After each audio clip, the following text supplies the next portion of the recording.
And on a historic day here in the building, very, very excited to be joined by the newest head coach of the Las Vegas Raiders, Josh McDaniels. And Josh, congratulations. I know it's been a crazy day, a whirlwind, probably like 72 hours. And I appreciate you making time for us. So how are you feeling? How are things going right now? This is a tremendous day. It's just an honor to have this opportunity with such a historic organization.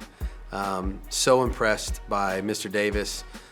Everybody that I've met in this organization, getting to walk through the stadium, getting to walk through this facility, you can tell that it's a first-class organization in every aspect, in every area. You know, it's a dream come true for me to have this chance to be the head coach of the Las Vegas Raiders. You know, we heard in your press conference earlier, you were talking about your growth and how you've evolved, and you said, I've been very particular, I've been very specific about my next steps, and maybe to a fault. So I'll ask you this, what about this place, what about the timing of right now made you figure out that, hey, I want to be a Las Vegas Raider? Yeah, it's different. This place is different. And growing up kind of a student of the game, understanding that there were organizations that were in a different category, whether it was the Packers or the Cowboys or the Steelers or the Raiders.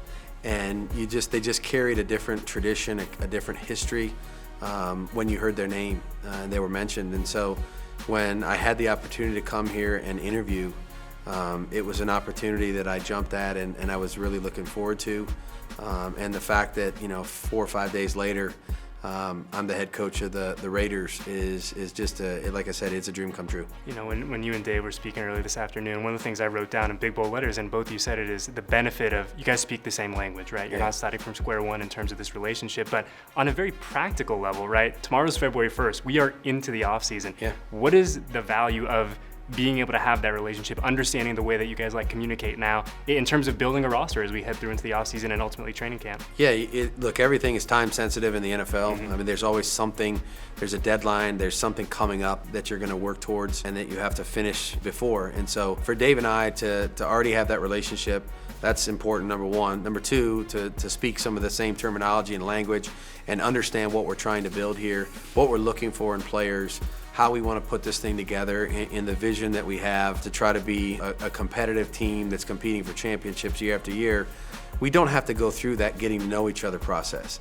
And so I think we'll be able to cut some time off in that regard, really get into the evaluation part of our team, of our roster, prepare for free agency, prepare for the draft, and all the team building opportunities that we're going to have here this spring. Can you imagine? Little kid in Ohio. One of the things that has come up about you is your ability to adapt, whether it's series to series, game to game, week to week, whatever it may be, and that's something that Dave brought up too. Like, how important is that aspect of being a head coach in the 2022 version of the NFL? Every team is different, and every set of challenges that you're presented with on a week-to-week basis is not the same. And so playing the Chiefs and Patrick Mahomes is not the same as playing the Chargers and Justin Herbert, is not the same as playing the Jets or the Dolphins or the Bills and Josh Allen. It's not the same. And so you're going to need to be able to adapt what you do and how you try to win. And I firmly believe there's a way to win every game. Now, you may have to do it a little differently than you did it last week. You may have to try to outscore somebody one week. Maybe another week it's 13-10. Maybe some week you have to kick an onside kick. Maybe some week you have to block a punt.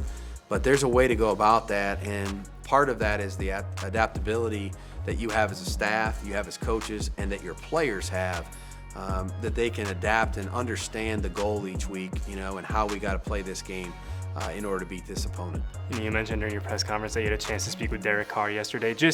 How important is it to speak to the team leaders, not only just Derek, but guys on the other side of the ball as well, as we kind of embark collectively on this new adventure? Yeah, that's everything to me, is building the relationships with the players and getting to know them as people. I've talked to a number of players already, and I'm going to continue to do that until I've talked to every one of them, because I think, to me, until they know who I am, until they know that I care about them as people, it's really not time to do football. They need to understand that I'm here to try to make them better, but I'm also here to try to get to know them. What do they respond to the best? How do they get better, in different avenues that we can use to try to do that. So looking forward to building relationships with all of them. It's a relationship business, and it's a player's game. And so if they don't feel good about you, they don't feel good about the relationship that they have with you, it's hard to expect the most out of them. You know, Coach, this is such an exciting day, right? For you, for the organization, for all of us here behind the scenes, like it's an exciting day. But, you know, what do the next 72, 96 hours look like for you and Dave, right? Because you know you're going to go home, you're going to sleep, and then I imagine the work kind of starts in earnest after that. Yeah, no question. There's not going to be a lot of sleep, you know, in the next so many months. But that's okay. That's what we want. That's what we've signed up for. That's what we're excited to do. We understand there's the sacrifice part of it, and that's what we're willing to do starting today. The process is going to be never ending. And the way we see it is we're competing every day. We're competing every day. So somebody's going to win tomorrow. You know, it might as well be us, you know. And so there's going to be work that needs to be done. There's going to be film that needs to be studied. There's going to be conversations that need to be had, decisions that need to be made, and we can't wait to get going on it. You've been in the NFL a long time. You played a lot of teams. You played against a lot of fan bases. You are familiar with the Raider Nation, right? How excited are you now that they're going to be on your side? They're not going to be giving you the business on Sundays anymore. I've played against them a number of times, and so much respect and admiration for the support that they give this team and this organization. It's very unique, and so it's a privilege, honestly, to be the head coach of this football team and represent Raider Nation and all the people that are big supporters of this football team. You know, we're going to do everything we can to make them proud. Like I said, Coach, an exciting day. Congratulations to you and your family. I'm sure we'll see a lot of you around in this building in the coming weeks and months, but enjoy today as much as you can, and we'll catch up with you soon, okay? We will. Thank you very much.